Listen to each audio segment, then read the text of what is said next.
Welcome everyone. Welcome to the Wanda Coleman Theater. Welcome to Beyond Baroque.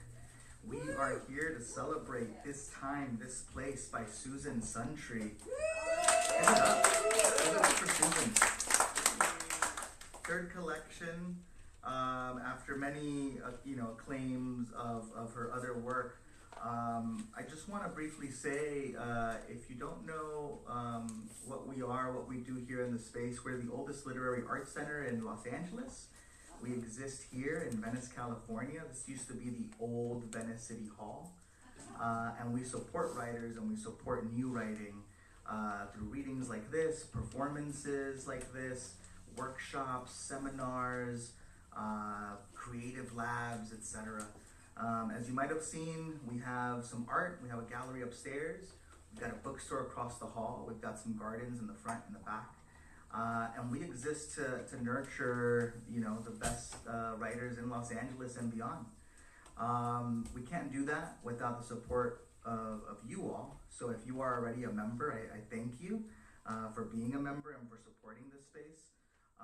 We are on tongue of land, so we want to make sure that we acknowledge that, and we acknowledge the original stewards of this land. I think the only other thing I'll say is that I've known Susan maybe for a few years now, and she's always been a really remarkable person, a tremendous poet, a giver, and I'm really excited to host her today. So I think without further ado, at a place like Beyond Baroque, we are actually going to listen to Baroque music. So here's Stan playing Bach. Thanks for being here, folks.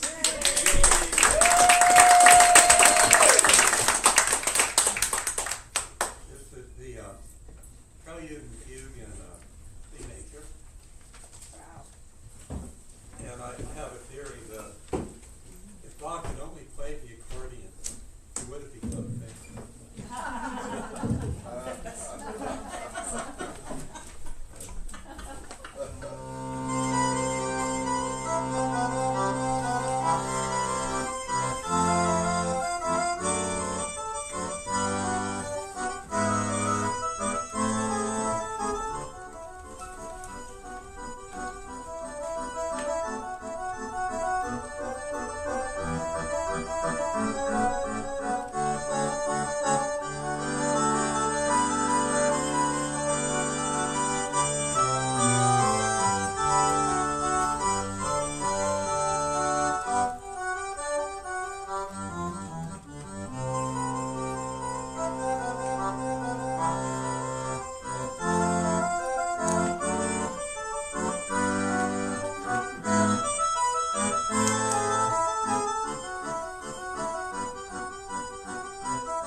I would like to introduce our first poet, Richard Modiano.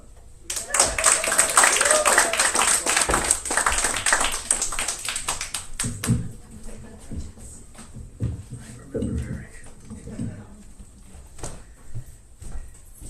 Thank you for that beautiful music to open the show.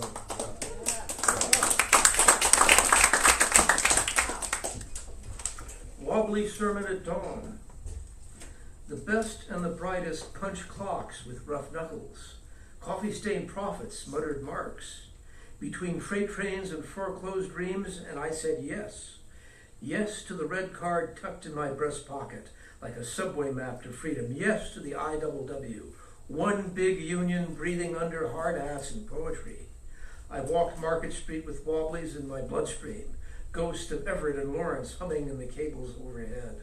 Sabotage not as a bomb but as refusal, as a slowdown of the soul against the boss's stopwatch, as a hymn sung off key in the break room where the fluorescent lights never sleep.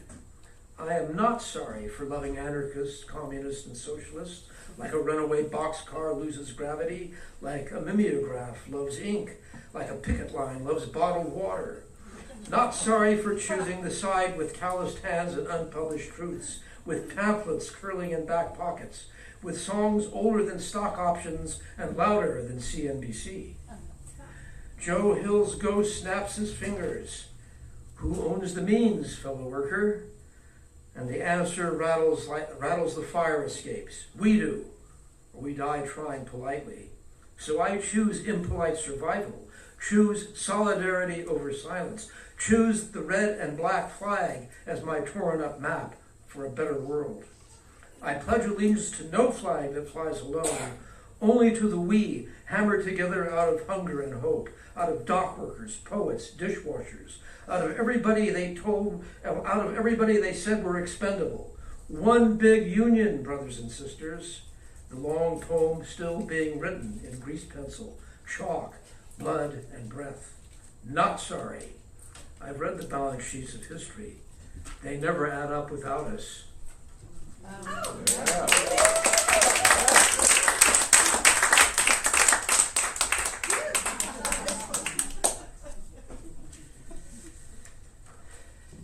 Neon bones of Los Angeles croon lullabies in traffic.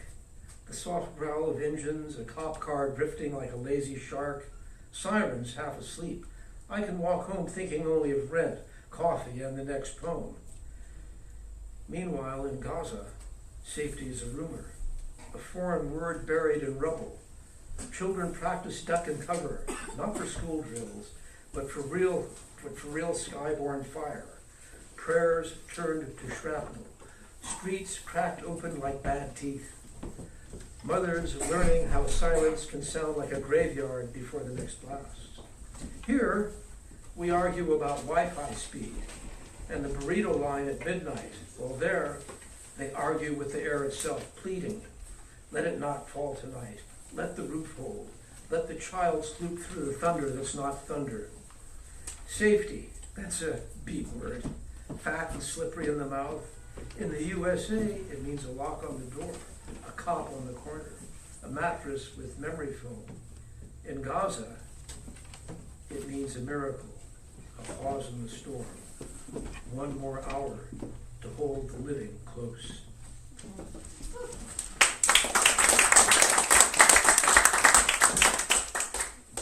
Personal protection. I carry my papers like a prayer, creased, coffee-stained, half faith, half proof that I belong in this USA of cold lights and checkpoints where ice isn't just what melts in the glass, but the hard breath of the system fogging up every mirror you try to see yourself in. Personal protection, yeah, right. That's the myth. The neon halos sold in convenience stores next to the lottery tickets and the cheap knives, all stamped, made somewhere else. I buttoned my jacket against the blue chill of authority. I learned to keep my head down, like the rhythm section of a bad jazz set, waiting for the horns to fade so I could exhale. The man in the uniform says, papers please, and my pulse becomes a border crossed and crossed again. I remember my immigrant grandparents speaking in accented English, But foreign accents cost extra now. Detention, deportation, the long cold of fluorescent holding pens. Personal protection? Try breathing through your rice while they freeze mid-sentence. Try singing your name into when the microphone is a fingerprint scanner. Try love. Yeah, love. The old beat-up shield of the unarmed heart, still throbbing under the ice, still melting the edges of America, one whisper at a time.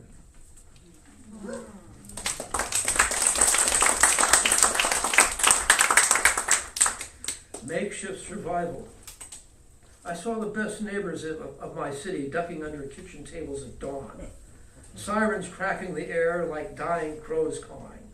Ice stamped on the wind, blue lights washing murals of Virgen de Guadalupe into trembling watercolors. And we learned again how survival is a temporary structure. Cardboard courage, duct tape prayers, a phone kept charged like a last cigarette, names memorized in case mouths are silenced. On Whittier Boulevard, the panaderia opens anyway, sweetbread rising against policy, abuelas whispering plans in the language of endurance, kids practicing invisibility the way other kids practice jump shots. The helicopters circle like bored gods, paperwork gods, gods who never learn the names of streets or the sound of rent being late, or how fear tastes metallic at 6 a.m.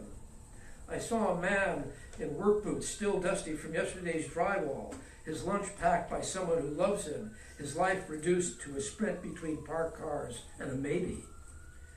Makeshift survival, a church basement turned sanctuary, a lawyer's number sharpied on forearms, ride shares rerouted, windows blackened, existence lived in lowercase. But Los Angeles keeps breathing though. A smoggy lung refusing collapse, palms clapping in dry applause, freeways humming Om for the displaced, poets scribbling witness in pocket notebooks. And in the aftershock of each knock on the door, we pass along what the state forgot: food, shelter, rumor, love. 1,000 small rebellions holding up the sky with borrowed hands until the raids move on, and the city, bruised but unbroken, rehearses survival again.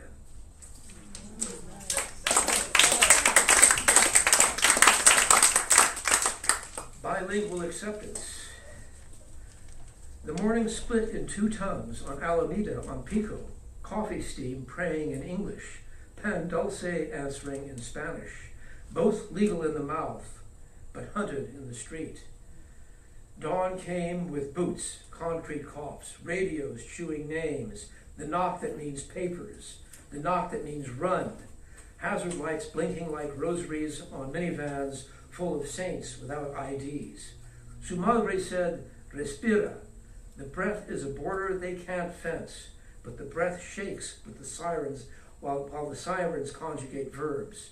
To detain, detain, detaining, while children learn silence as a second language. In Boyle Heights, the murals whisper, aquí estamos. Paint knows no passport. Sunrise doesn't ask for proof, yet closets become countries, bathrooms become embassies of soap and prayer. Hands up in the kitchen light, hands down on the steering wheel of hope, hazards blinking. Not the ones on the car, but the ones in the air. A rumor, a raid, a list. Still, the city keeps translating itself. Laughter hopping fences, songs crossing kitchens, bienvenidos stitched into the night like a promise that survives the search. Because acceptance isn't a document, brothers and sisters, it's a practice. Two tongues sharing one breath, saying stay and quédate, until the dawn learns our names and stops knocking.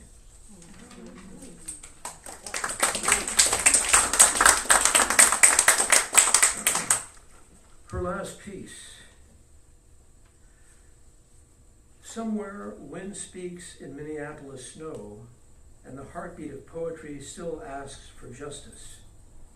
The poet, mother of three, wife beside her in the rising light, words spoken like a prayer before the gunfire cut the morning in half. She dropped her child at school, a poetry prize in her pocket, a voice in the world. Poet and writer, wife and mom, she said, fluttering like a flag against a cold sky. And in the white breath of that street, the lines of her life collided with uniforms and orders, and something deeper than protocol, the ancient rhythm of fear. Somebody yelled, "Get out of the fucking car!" Somebody fired as she moved like someone trying to live. How many syllables in death? Her children carry 3 empty chairs at breakfast and the absence of her laughter.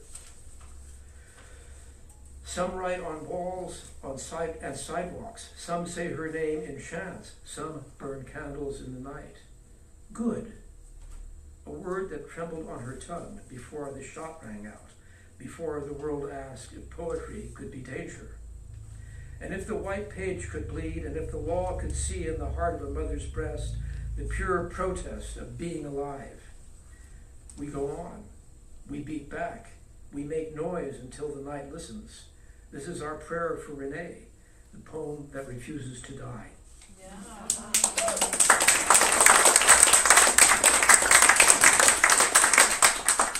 And since today is Februata, aka Valentine's Day, with love and bread.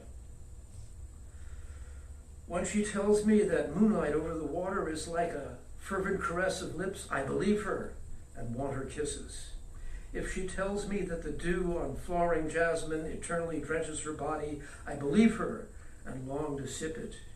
If she tells me that in the depths of the archaic ocean runs a current of timelessness, I believe her and want to be swept away.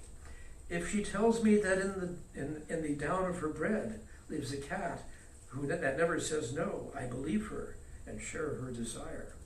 And if she says the path she treads is fraught with grief and sorrow, I am astonished and promise to go with her. We travel that course together with love and dread, resolved to endure scorn and futility. We struggle to change this world into a place where all live without fear, hunger, and hatred, where mercy and peace prevail.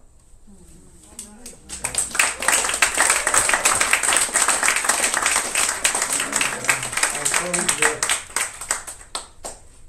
preamble.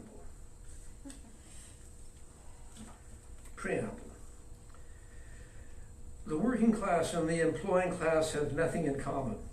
There can be no peace so long as hunger and want are found among millions of the working people, and the few who make up in the employing class have all the good things in life. Between these two classes, a struggle must go on until the workers of the world organize as a class, take possession of the means of production, abolish the wage system, and live in harmony with the earth.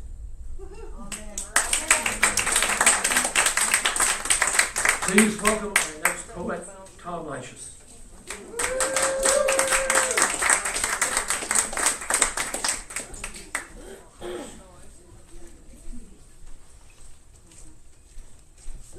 And thank you, Richard Modiano.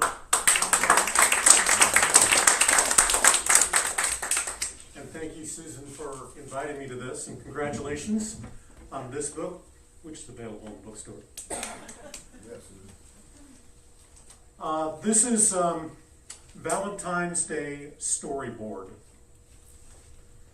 She said to him, "I want a hero's journey."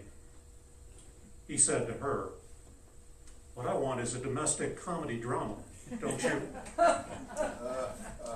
She said, "When we got together, you said you wanted to slay a dragon." He said, "I didn't mean a real dragon.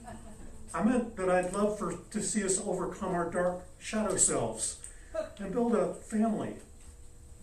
She said, "What, like a screwball comedy? Okay, you want flashbacks, right?" He said, "Sure, we can have flashbacks."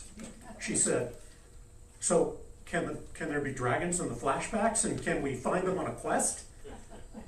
He said, "Okay, but after the quest, we'll come back home and grow old together, right?"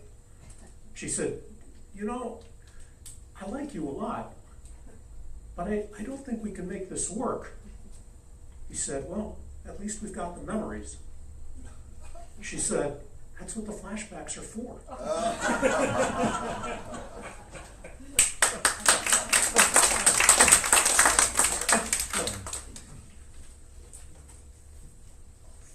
This one is not funny. Okay. Fairy tale still life.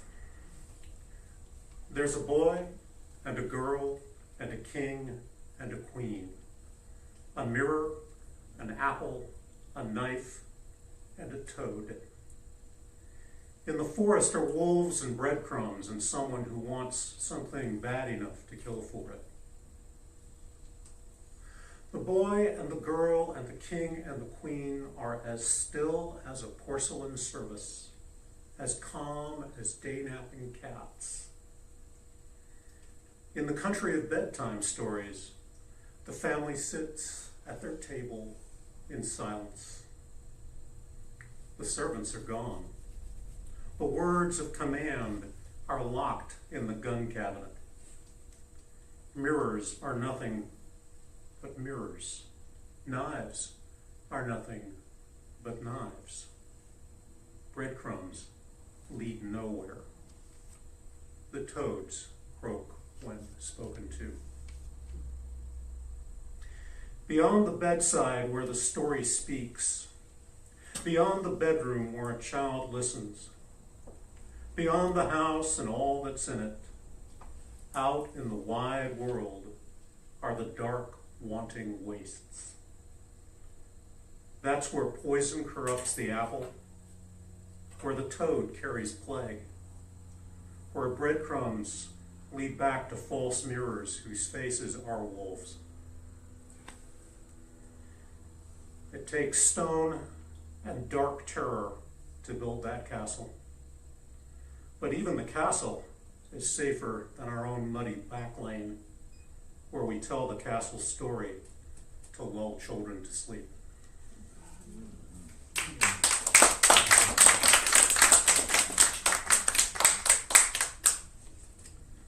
Aria. The boy's house is asthmatic, taking short-sheeted breaths from night-sweated jasmine. Floors, walls, windows, wash them all down in a tea of lemon, honey, and clove. But the attic, the garage, the cellar, the avocado leaves dark green, air hot, the moths, the bees, the dust, the needle on its 78. Callous brings me the boy to Aria. She sings, "Si, mi chiamano Mimi." I live alone, quite alone, in a little white room.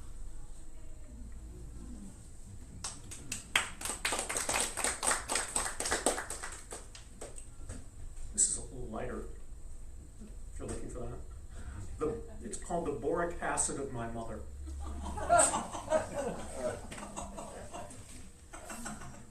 Shall I just stop now?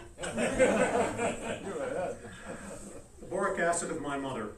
She hated ants and roaches when they came into the house for winter warmth or shinned through the cracking plaster in August to the air-conditioned kitchen. She'd say aloud in English, plain as any insect ever heard, "I'm your boric acid," meaning, "Here's a death for you." And she sprinkled boric acid on the floor as thick as ash. Next morning, sweeping up the tortured bodies, she said in English, plain as any mother's son had ever heard, all dead,"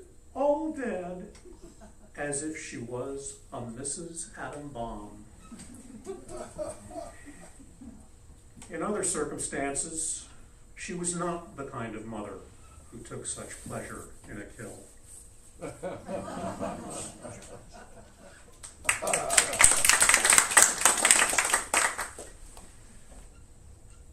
The bite. I did not get rid of my dad's dentures. The full set in its plastic box replaced the natural teeth he shattered when the steering wheel broke his mouth. I did not get rid of my dad's dentures because I didn't get rid of anything afterwards. And I forgot about them on a shelf for things I forget about. If he knew that 10 years on I still have his dentures, he'd say, "For Christ's sake, you really kept those things? What are you thinking?" And I'd say, "What difference does it make now? And if I wanted to destroy your dentures, how would I even do it? Burial? Donation? Plastics recycling bin? An ER that incinerates medical waste? And anyway, your dentures don't take up much room. I mean, the uppers and the lowers fit into my hand, and I can move them up and down, ventriloquizing versions of your voice."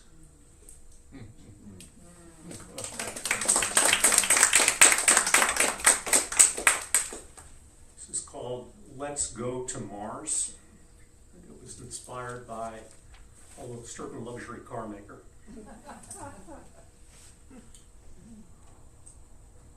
First,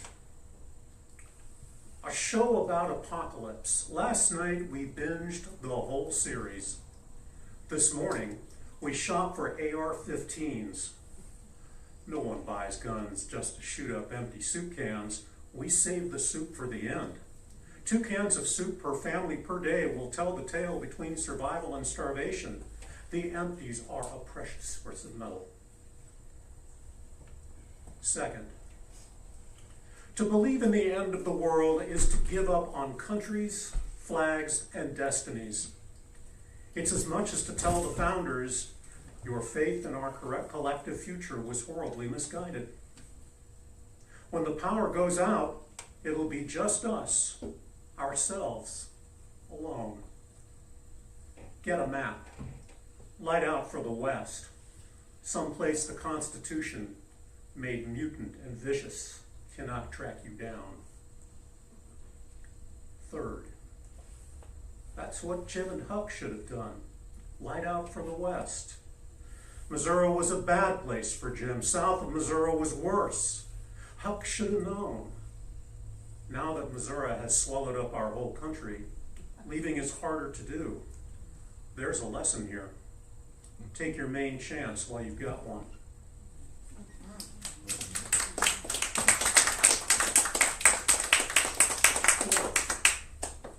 I think about moving. Humboldt County, maybe, or an island on Puget Sound, someplace with redwoods and dug firs, someplace that gets 100 inches of rain a year. Places like that will never burn. I'll build a treehouse and pull up the ladder. The diseased Constitution will never find me. Fifth, since the invention of people, there's been 100 billion of us. There's just 8 billion left. Our odds are not good. Sixth, we want to live forever. Some neighbors believe they can do it. One swallows 100 nutritional supplements every day. Another builds a rocket ship, says he'll colonize Mars. A third orders his doctors to remove his head from his dead body and without delay freeze it. Seventh, it's Saturday. There's a few dozen of us at the beach watching the sunset. Who would trade this moment for a rocket to Mars or 100 pills a day or a decapitation? And yet later, when night is deepest, some lie awake and wonder, how can I get out? Eighth, the next day, some of us sign up for Mars. Only the heads can go. The bodies have to stay behind. I ask a friend, won't you miss the sunsets at the beach? I mean, things I'll miss include old leaves on old trees, houses built in the last century in yards with salamanders hiding under garden bricks. Ninth, a salamander's skin is moist even in summer. My peasant ancestors believed that salamanders are impervious to heat. Some said that salamanders conjure lightning to ignite murderous fires. On such matters, our wisdom, perfected by book burning, is not reliable. 10th, Mars is a sensible destination. It's already had its apocalypse. There won't be another. 11th, before launch, scientists clear the severed heads of all childhood memories. Without childhood memories, psychologists say, none of the heads will be sad. No need for addiction or television or love. 12th, the big day arrives and the rocket company launches its rocket. On Mars, robots suture the heads to bodies fabricated from Martian soil and thawed to life by the heat of fire salamanders. The heads, thus revived, dine on canned soup and nutritional supplements. 13th, they live forever. They rename Mars. They call it Missouri.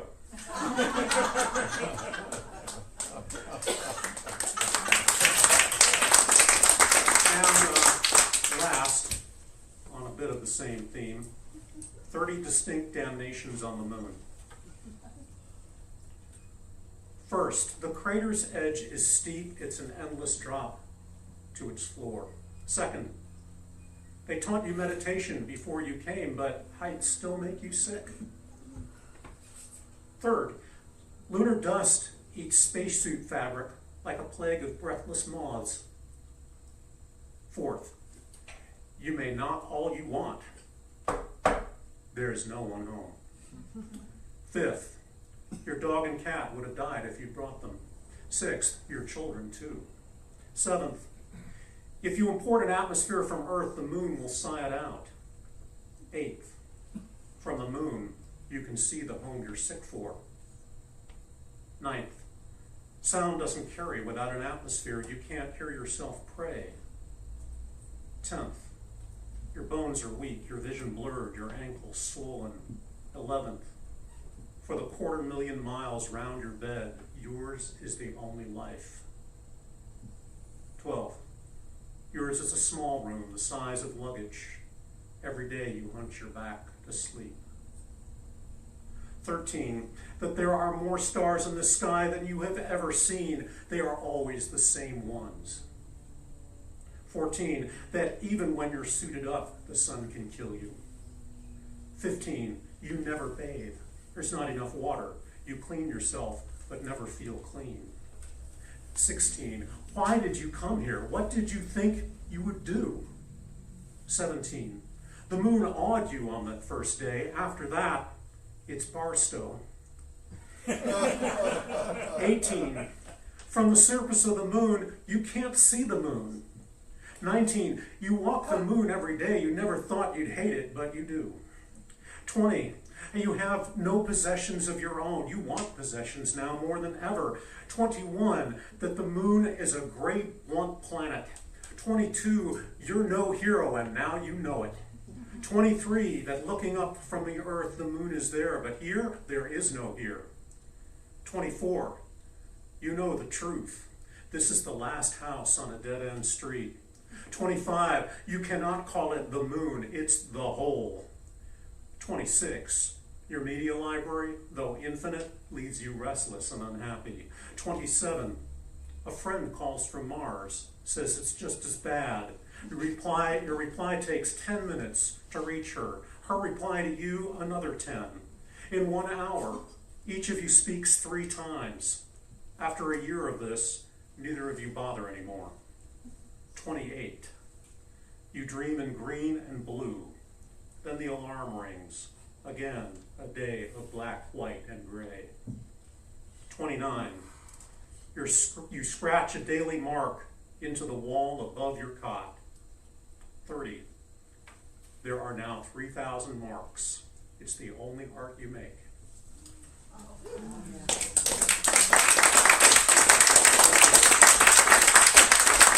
And now, for somebody who lives totally on this planet and understands why the moon isn't going to save anybody. It's my pleasure to introduce Susan Suntree.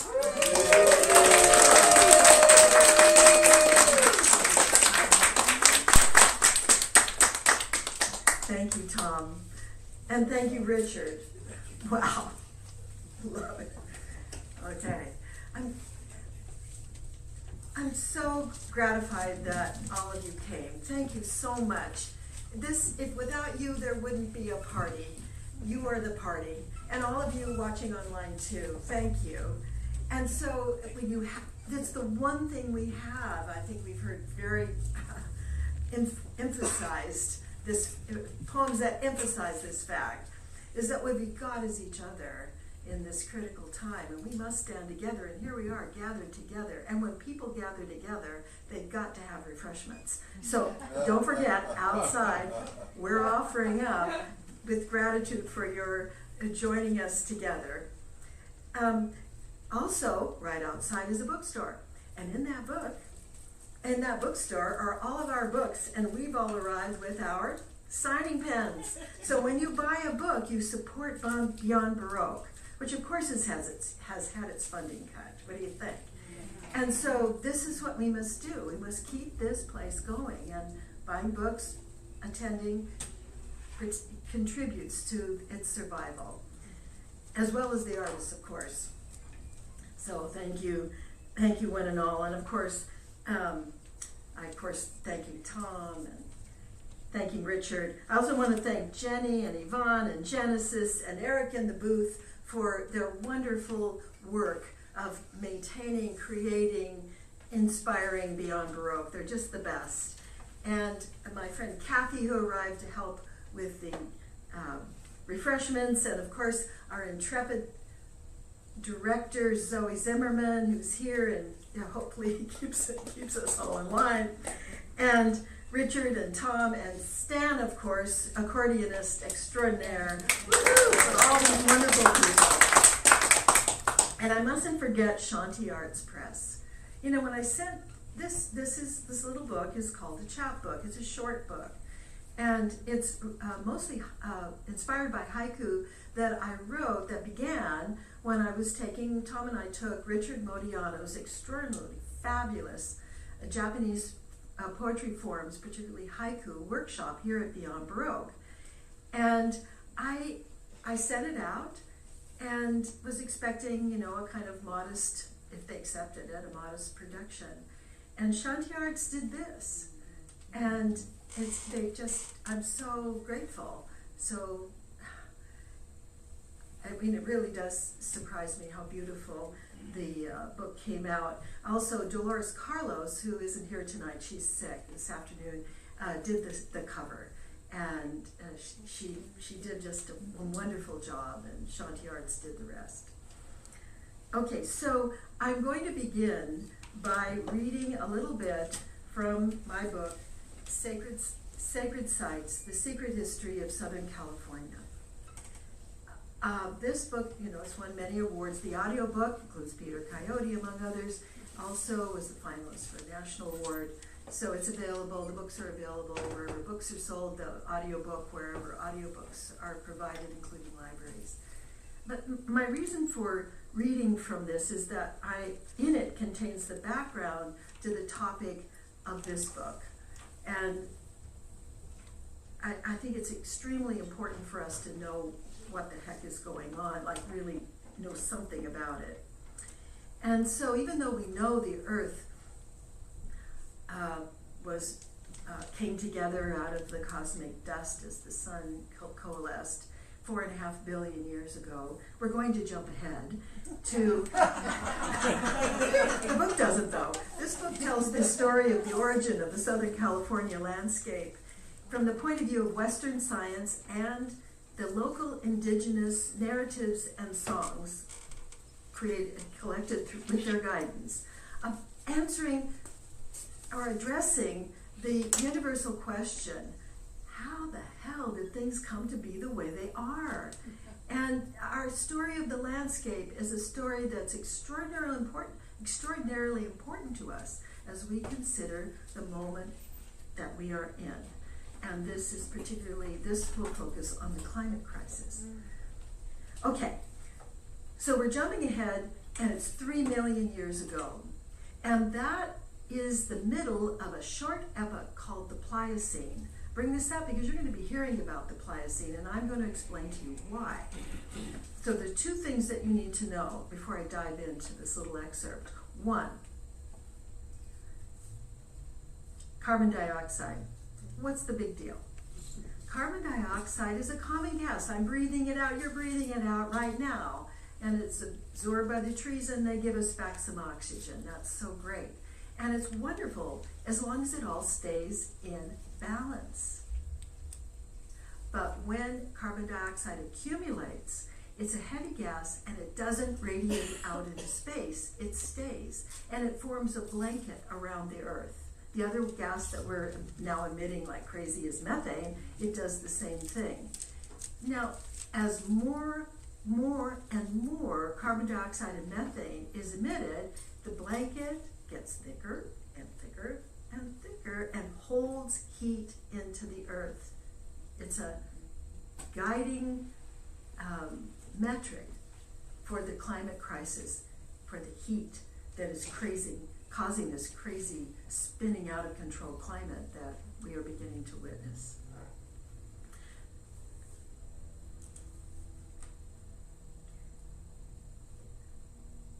$3 billion years ago, in the middle of the Pliocene, and the Pliocene was this short epoch, after there's a transition between the previous epoch, which lasted for millions of years. It was called the Miocene. And it was tropical, it was hot. Southern California coast participated. I collected little fossils from the Miocene. The coastline was different, but it was here. The Miocene was just crazy packed with life.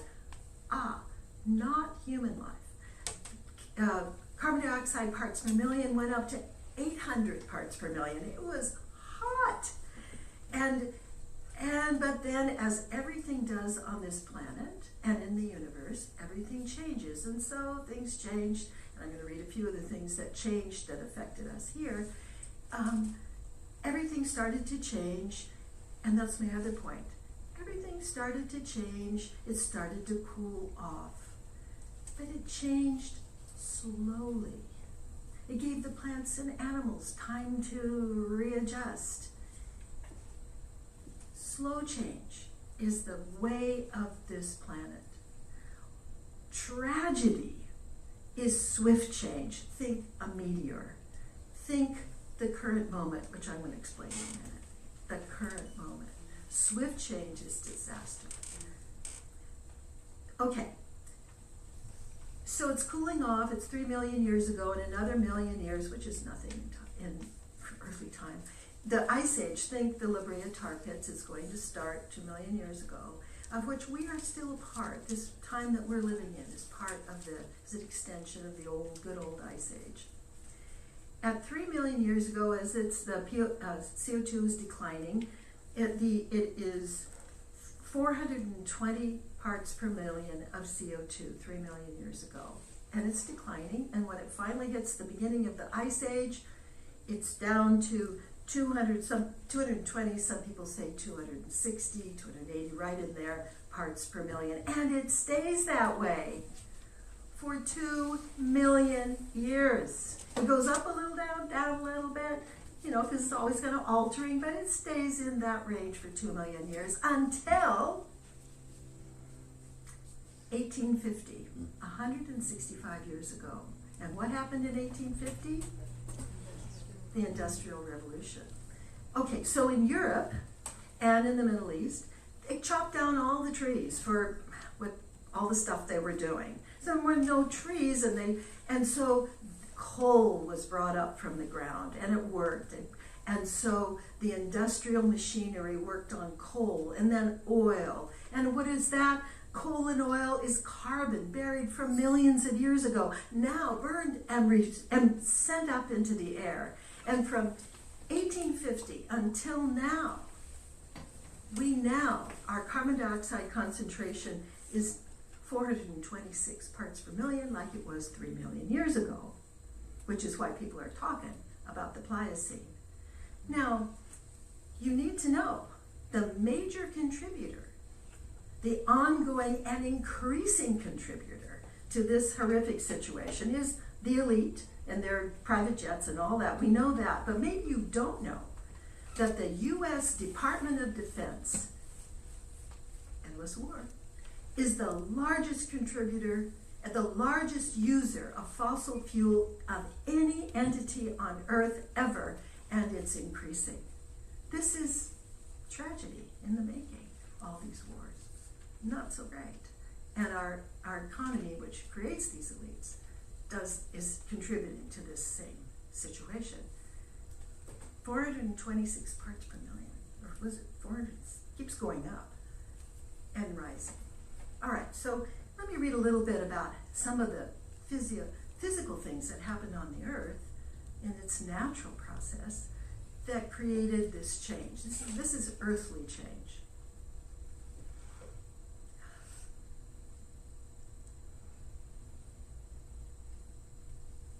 $3 million years ago, India, by the way, is called a subcontinent because it is a continent, and it was floating along on the Earth's mantle until it was shoved into Eurasia, where it is today. India, thrust into Eurasia for millions of years, shoves harder, continent into continent, towering overrides, thrusts, warps, and crumblings. The Himalayas billow toward 5 miles high, blocking, shifting monsoons and the tropical jet stream. The Tibetan plateau freezes to an ice desert, shining sunlight back into space. Ice sheets advance as the North Atlantic shivers. The world cools, heats, cools. Along the Southern California coast, warm summer rains stop falling. It's all connected. It's because of the Himalayas being shoved up, blocking the jet stream. There's no escape. We're all connected. The last subtropical leaf-browsing horses, camels, and all the other browsers completely gone. Pronghorns and the grazing horses flourish. Heads up, leaf feeders gone. That's because they were eating tropical vegetation that's very soft and their stomachs could digest it. Heads down, grass feeders thrive because they can digest the coarse fodder. Cooler winds blow across grassy fields. Snow piles high and higher in the far north. Arctic ice caps thicken to thousands of feet.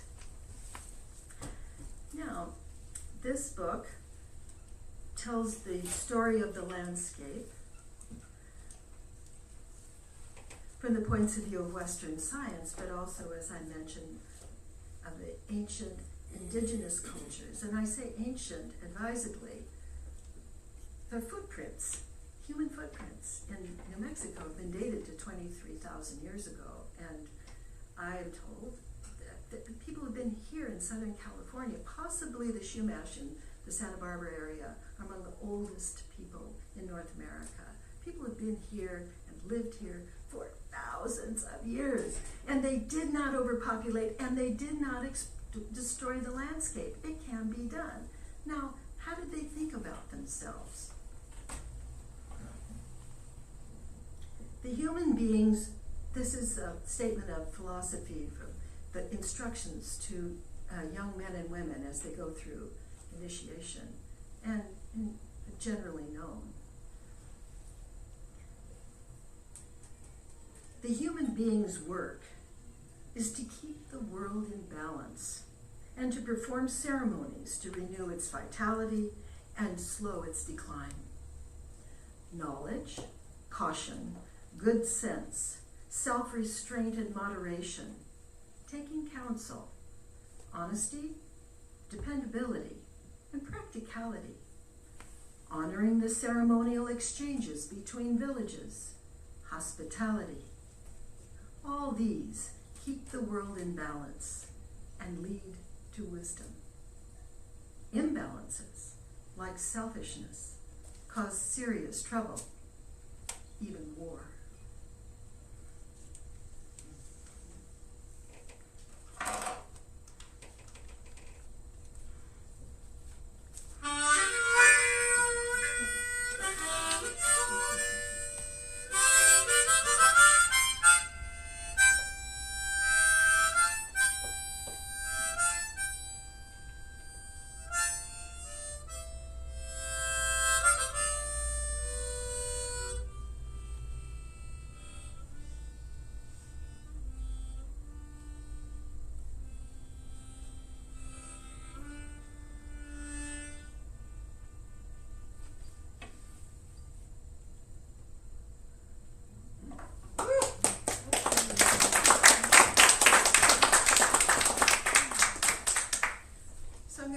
few poems. It's really, this little book is really one long poem.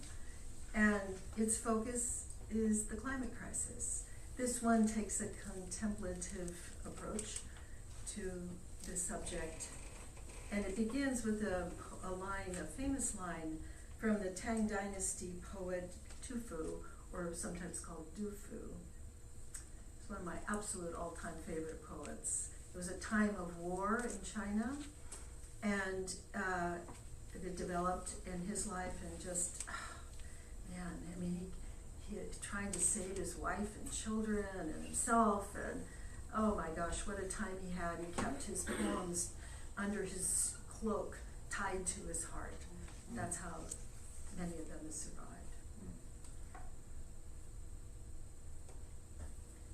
The country in ruins. Rivers and mountains continue. The city grows lush with spring.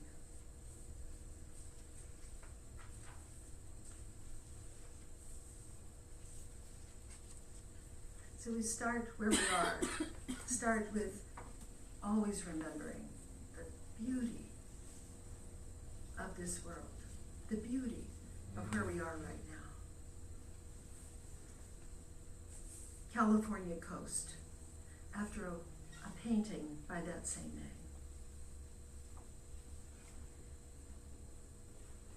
3 red roofs on a sea-roar cliff. 3 boxes, clapboard, glass, azure houses set at the verge of a slow-flowing continent. A luxurious blue-green rolls into trenches, foaming crests carried all the way from China, pounding rocks and iron-red dirt, foundation and yard, once layered beneath an older ocean. A seafloor burst through cracks and volcano mouths from the earth's deep down fluid well. And beneath, the earth's own fire. And before, stars, stars, stars.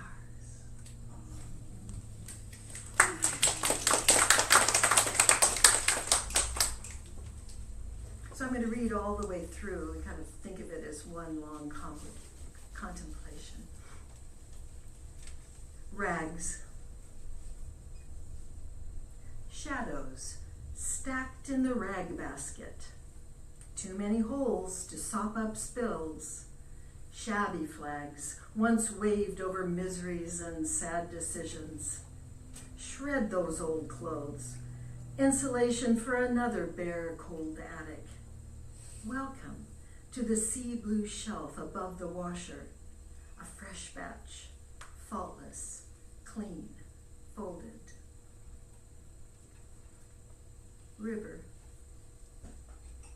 This was inspired by watching the Los Angeles River flow through the Ballona wetlands into the sea. River. Willow pliant, water flow, unfurls into estuary, the sea's delight, welcoming, hungering, disorienting, just as everyone's undone. Rivers wither into the sea.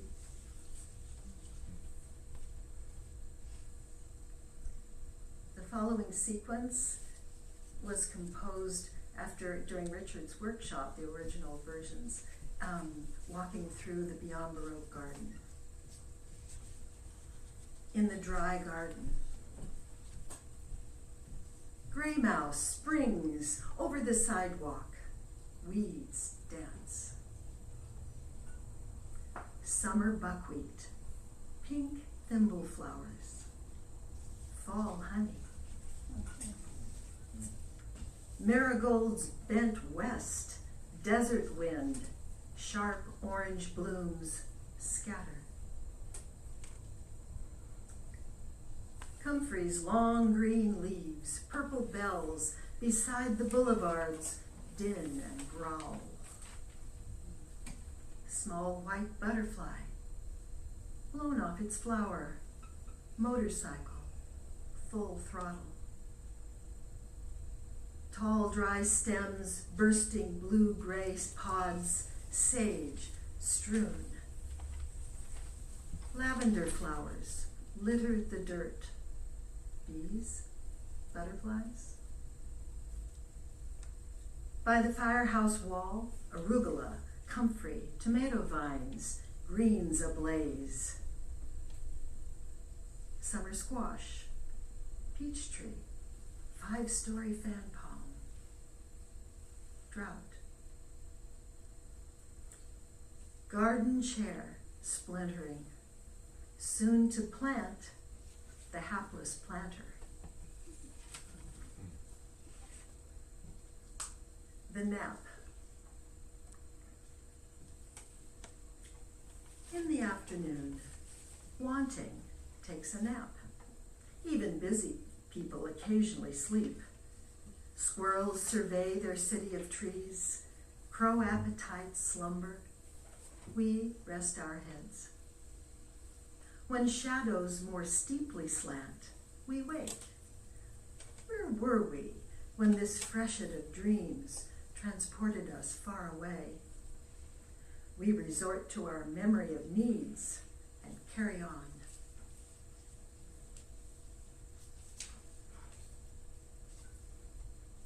New roommate.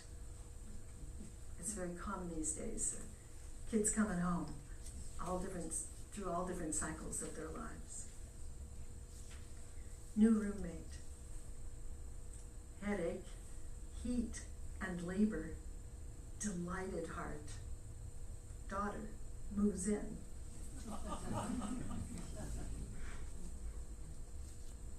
Any time of day. Cat laps from the bathtub faucet. Colorado River, drip, drip, drip. So now we're going to go to my house and you're coming with me and we're facing the mirror together. The skin of the fruit I once peeled peels me. Patchwork hair, thick, thin, sparse, coax to curls, gels and spray. Liquid tan, patted and smoothed, a dusting of powder, a veiling of years. Feathered short hairs, over each eye, dyed or penciled, arcs de triomphe. Velour or pink spice, lipstick smoothed over pale lips. Now we're at the nail salon. The salon. Women at the nail salon, middle-aged and younger, lips puffed, extra large and hardened. No soft pillows for smooching, the smacked in the mouth look. Not prize fighters, warrior lips, red walls, whitened teeth, endless war.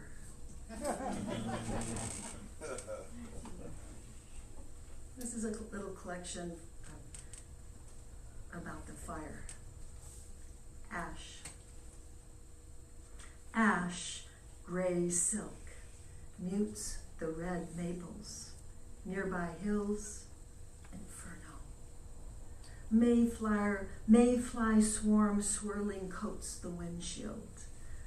Fire spun, diaphanous, shrouds my lungs.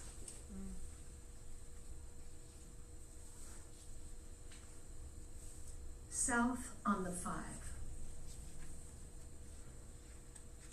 San Joaquin Valley fog, trapped among branches, identically hewn.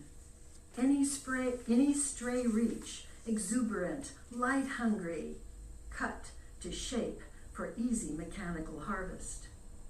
Fruiting food slaves, force-fed, unable to not blossom and bear, not die until uprooted, better profits elsewhere. Kitchen window.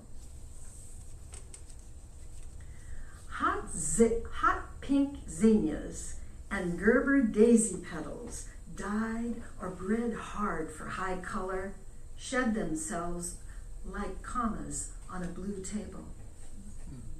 Honeysuckle scrambles along the side yard fence, thick old branches molded to the boards, ignores the pretty flowers drooped in their vase. Zinnias mark the vine a prisoner, tied to a cross, denied water at the critical moment. Meanwhile, the pinks wilt and die in their pretty cup. Hunger. The shock of slaughter wears off. Aroma from enticing flesh lifts the fork to the mouth. Hope and love, one. The belly of hope, like nope, has a hole in it. Wonder, like one, ever brims with all it is. Two. Love's O rests in the lap of L, safe from the vice of the following V, ends with E, as in we, winged from the perch of love, like song sparrows. Now I'll conclude with the last poem in the book. This time, this place, after Tu Fu.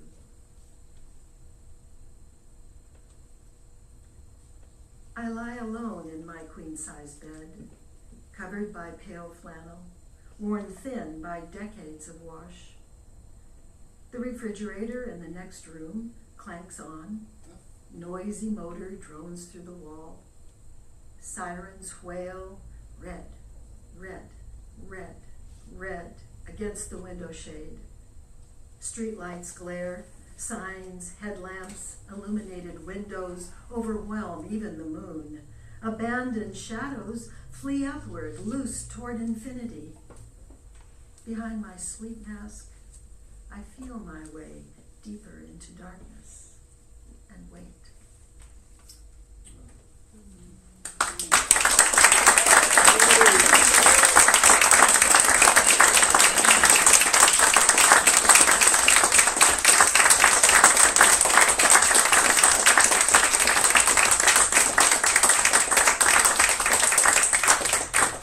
Thank you for celebrating with us. Now let's eat, okay?